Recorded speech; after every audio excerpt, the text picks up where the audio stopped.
Organizatori tradicionalnog Biograd Boat Showa unaprijed su se suočili sa slatkim brigama, jer izložbeni prostor razgrabljan je mjesec dana uoči početka sajma koji je ove godine dočekao svoje 18. izdanje. Na proslavu punoljetnosti našega najvećeg nautičkog sajma stigli su svi koji u ovom poslu nešto znače. Više brodove, više opreme, više usluge, više posjetitelji, više imamo premijere i mislim da jedna generalna kvaliteta usluga je na veći nivou i to primijetio svi izlagači. I to mi je drago čuti. Drago mi je isto vidjeti da jako puno izlagača iz inozemstva, posjetitelji iz inozemstva, medije iz inozemstva i komentare za ovi novi inozemni partneri posjetitelji su vrlo pozitivno i sada više nemamo sumnje kao adolescent koji je ušao u, ajmo reći, punoljetnosti, osjećamo puno sigurnije i možemo se stvarno pozvati kao sajam međunarodne klase. Ovako zanimanje ne čudi. Zbog svoje pozicije, razvedenosti obale i brojnih prirodnih ljepota, Hrvatska je godinama jedno od najtraženijih odredišta ljubitelja nautičkog turizma. Sve većoj popularnosti našeg mora među europskim, a sve više i svjetskim nautičarima, svakako doprinose i stalna poboljšanja u infrastrukturi i pratećim uslugama. Širi se poslovanje, proširujemo ponudu, trudimo se našim gostima ponuditi sve što bi oni mogli trebati na jednom mjestu. Tako da nudimo od nautic shopa gdje mogu kupiti stvari za svoj brod, do restorana, servisa, elektrike, plastike, što god treba za brod jednom gostu, on može naći kod nas. Gost kad dođe kod nas u marinu Hraminu, on traži da može naći sve na jednom mjestu.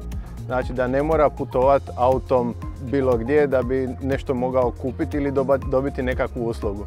I tu mi se trudimo i do sad smo jako uspješni u tome da možemo gostu sve to pružiti na jednom mjestu, jer u protivnom gost neće doći. Kad je o prodaji riječ, rezultati pokazuju da je Hrvatska jedno od rastućih tržišta. Malo je poznato da se možemo pohvaliti najbrojnijom čarter flotom na cijelom svijetu, a to je dovoljan razlog da se najznačajniji nautički sajam u regiji pozabavi i tom granom nautičkog turizma. Možda bi trebalo razmišljati već o nekakvim vršnim kapacitetima Jadrana u smislu koliko u biti bismo mogli primiti brodova u jednom trenutku, postoji opasnost prezasićenja. Srpanj i kolovoz mjeseci su u kojima je Jadran ispunjen najrazličitijim plovilima svih vrsta i veličina. Gušći promet redovito rezultira povećanjem potreba za logističkom i servisnom podrškom, kako u marinama, tako i na pučini. I tu se možemo pohvaliti domaćim znanjem i iskustvom, a mnogi su i ove godine bili prisiljeni zatražiti usluge Sea Helpa, svojevrsnog autokluba za nautičare. Dosta nam je bilo ove godine bez goriva, ljudi, baš je bilo veliko povećanje, onda nasukanja je nešto bilo loše, čitanje karti, tako pogreške, čiste pogreške u navigaciji, ali pretežno tegljenja zbog različitih vrsta kvarova, pokupe konopac u propelu ljudi i tako nešto na što ne mogu utjecati, ali puno više ljudskog faktora da ne rade preventivno servise, ne održavaju plovila i onda se događa nezgoda, havarija. A gdje smo tu mi? Nažalost, prosječnom Hrvatu nautički turizam još uvijek se čini nedostižnim.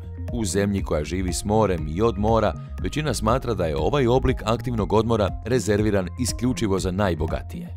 Kad ja vidim da 200.000 Hrvati ide na skijanje, a znam da otprilike skijašni odmor je najmanje duplo skuplje nego čarter odmor, ja bih želio da i Hrvati malo se probudio, da vidio mogućnosti kad planiraju svoj ljetni odmor, da malo razmišljaju o plovidbi na more. Razbijanje takvih predrasuda jedan je od glavnih ciljeva Biograd Boat Showa, koji je ove godine privukao rekordnih 16.000 posjetitelja, spojio mnogobrojne domaće i strane, sadašnje i buduće poslovne partnere, te bogatim pratećim programom još jednom dokazao zašto je najznačajniji sajam ovakve vrste u regiji.